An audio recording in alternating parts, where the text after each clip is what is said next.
Hello दोस्तों, कैसे हो आप सभी। तो दोस्तों, आज हम करेंगे पार्ट 13 पेड़ की बात चैप्टर के most important MCQs. Video start करने से पहले बता दूं कि इस चैनल में आपको सभी एनसीईआरटी चैप्टर के मोस्ट इंपोर्टेंट एमसीक्यूज वीडियो मिलने वाले हैं। तो अगर आपने चैनल को सब्सक्राइब नहीं किया तो चैनल को सब्सक्राइब करें और बेल आइकन को प्रेस करें। तो चलिए स्टार्ट करते हैं।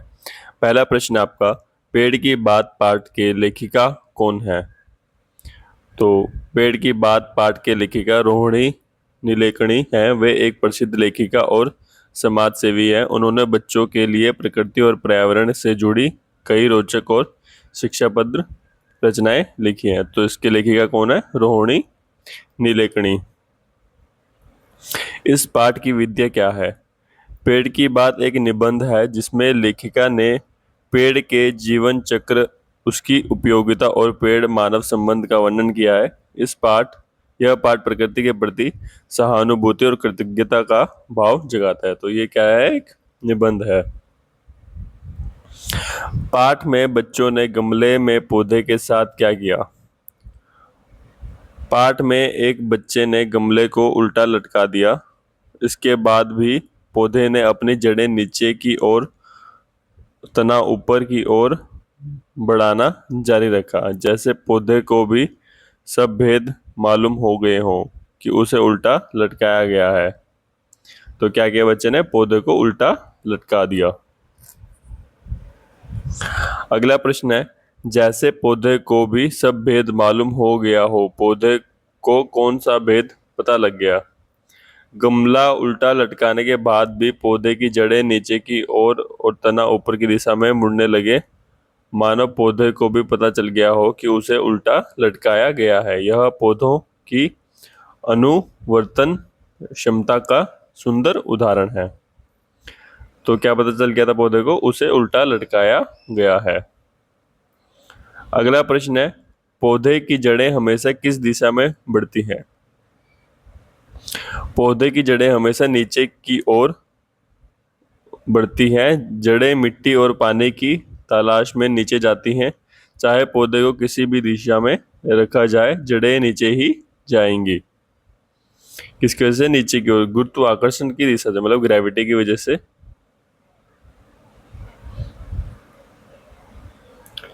पौधे का तना हमेशा किस दिशा में बढ़ता है? पौधे का तना हमेशा ऊपर की ओर बढ़ता है।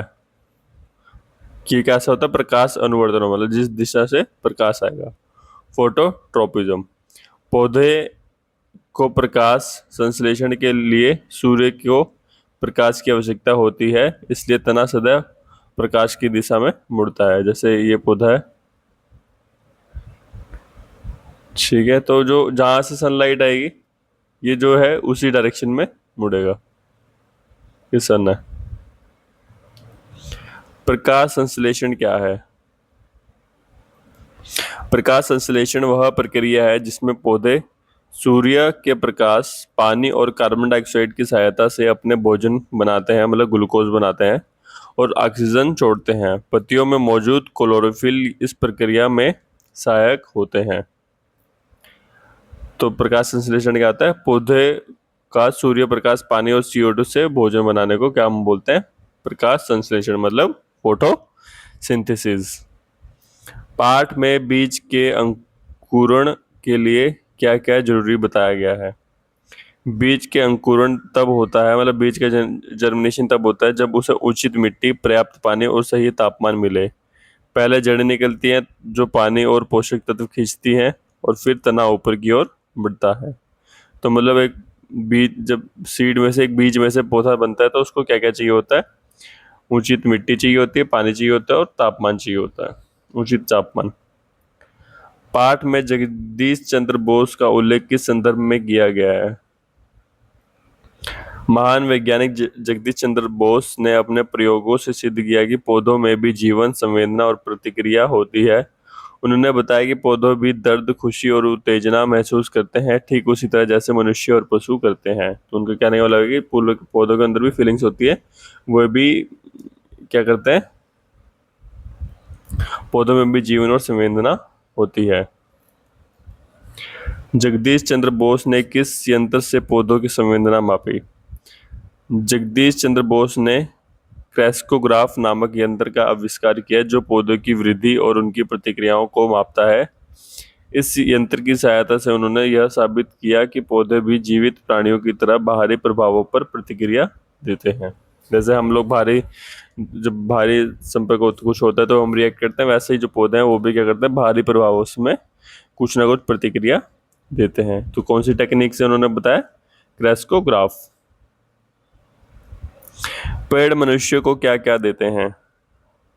पेड़ मनुष्य और प्रकृति को बहुत कुछ देते हैं। सांस लेने के लिए ऑक्सीजन, खाने के लिए फल, धूप से बचाव के लिए छाया, घर बनाने के लिए लकड़ी, मिट्टी के कटाव को रोकने और अनेक जीव जंतुओं को आश्रय, यही परोपकार की भावना है। तो हमें क्या क्या देते हैं पेड़? हमें ऑक्सीजन, फल, छाया, लकड़ी, मिट्टी की रक्षा और जीव जंतुओं को आवास।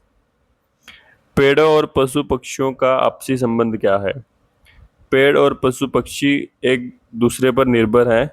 पेड़ पशुओं को ऑक्सीजन, भोजन और आश्रय देते हैं। पशु और कीड़े मकोड़े पेड़ों को परागण में मदद करते हैं, मतलब पॉलिनेशन में मदद करते हैं। और पक्षी बीजों को दूर दूर फैलाते हैं जिससे नया पेड़ उगते हैं। तो पेड़ और पशु पक्षी क्या है, दोनों एक दूसरे पे क्या करते हैं, निर्भर करते हैं। कि पेड़ तो उनको क्या क्या देता है, ऑक्सीजन देता है, भोजन देता है, आश्रय देता है। और पशु और कीड़े मकोड़े क्या करते हैं, पॉलिनेशन, मतलब जो जैसे फूल होता है उसमें क्या होता है, छोटे छोटे बीज होते हैं, ऐसे सीड्स होते हैं ऐसे, तो उसको क्या एक जगह से दूसरी जगह पहुंचाने का काम कौन करता है? कीड़े मकोड़े और ये पशु। पाठ में पेड़ को मूक सेवक क्यों कहा गया है? क्योंकि पेड़ बिना कुछ मांगे चुपचाप सबकी सेवा करता है। पेड़ को मूक सेवक इसलिए कहा गया है क्योंकि वे बिना मांगे, बिना शिकायत किए सबको फल, छाया, ऑक्सीजन और आश्रय देते हैं। यह उनकी निस्वार्थ सेवा और परोपकार की भावना का प्रतीक है। पेड़ की पत्तियों में हरा रंग किस कारण होता है? पत्तियों में क्लोरोफिल नामक हरा रंग द्रव्य होता है जो उन्हें हरा रंग देता है। क्लोरोफिल सूर्य के प्रकाश को अवशोषित करके प्रकाश संश्लेषण की प्रक्रिया में सहायक करता है। तो पेड़ की पत्तियों में हरा रंग किसकी वजह से होता है? क्लोरोफिल के कारण। पेड़ की जड़ें मिट्टी के लिए क्या काम करती हैं? पेड़ की जड़ें मिट्टी में घेरे उतरकर उसे मजबूती से बांध लेती है।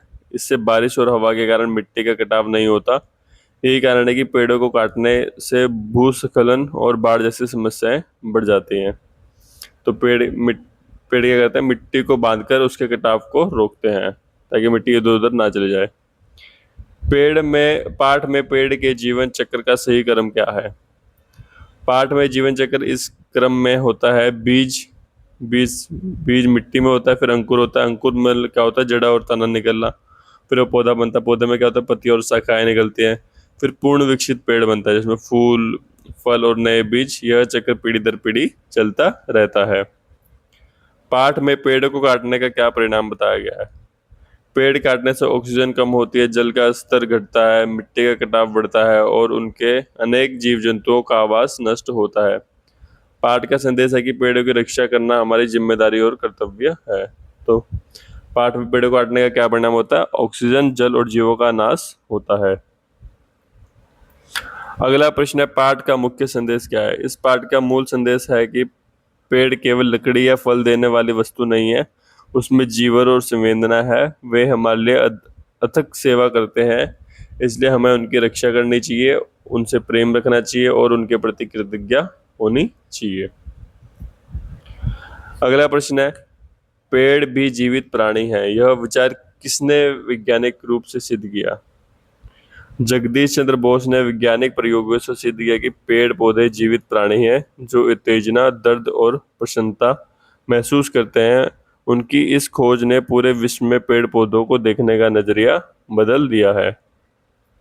तो किसने किया है? जगदीश चंद्र बोस ने क्या सिद्ध किया कि पेड़ भी जीवित प्राणी हैं। पेड़ की बात पाठ से बच्चों का पर्यावरण के प्रति क्या सीख मिलती है? यह पाठ बच्चों को 3 मुख्य सीखे देता है। पेड़ लगाओ और उनकी देखभाल करो, पेड़ों की रक्षा करो, उनको काटने से बचाओ, संवेदनशील बनो, पेड़ों में भी जीवन है, उनके प्रति कृतज्ञता रखो। यह पर्यावरण चेतना का आधार है। मतलब पेड़ लगाओ, उनकी रक्षा करो, उनके प्रति संवेदनशील बनो। क्विक रिवीजन करते हैं। लेखिका का नाम क्या है? रोहिणी नीलेकणी। विद्या कैसी है? निबंध है। पौधे का भेद कैसा है? उसे उल्टा लटकाया गया है। जड़ की दिशा कैसी होती है? नीचे की तरफ होती है। जियोट्रोपिज्म होते हैं, मतलब ग्रेविटी की तरफ। तने की दिशा कैसी है? फोटोट्रोपिज्म, मतलब प्रकाश की दिशा में। प्रकाश संश्लेषण क्या होता है? जब जो है सूर्य पानी और कार्बन डाइऑक्साइड की मदद से वो क्या बनाता है? भोजन बनाता है और ऑक्सीजन गैस रिलीज करता है। हरा रंग किसकी वजह से होता है? क्लोरोफिल की वजह से होता है। जगदीश चंद्र बोस का योगदान क्या था? पौधों में संवेदना सिद्ध करना। क्रैस्कोग्राफ क्या होता है? बोस द्वारा बनाया गया था, जिससे वही पता चलता है कि पौधों में भी संवेदना होती है। जीवन चक्र कैसा होता है? बीज होता है, बीज से अंकुर बनता है, अंकुर से पौधा बनता है, पौधे का क्या बनता है? पेड़ बनता है। मूक सेवक क्या है? पेड़ बिना मांगे सेवा करते हैं। मुख्य संदेश क्या है? पेड़ों से प्रेम और उनकी रक्षा करो। तो इस पार्ट में इतना ही। अगर आपको किसी भी प्रश्न में डाउट हो तो आप कमेंट सेक्शन में जाके पूछ सकते हैं। वीडियो अच्छा लगा तो वीडियो को लाइक करें और चैनल को सब्सक्राइब करें।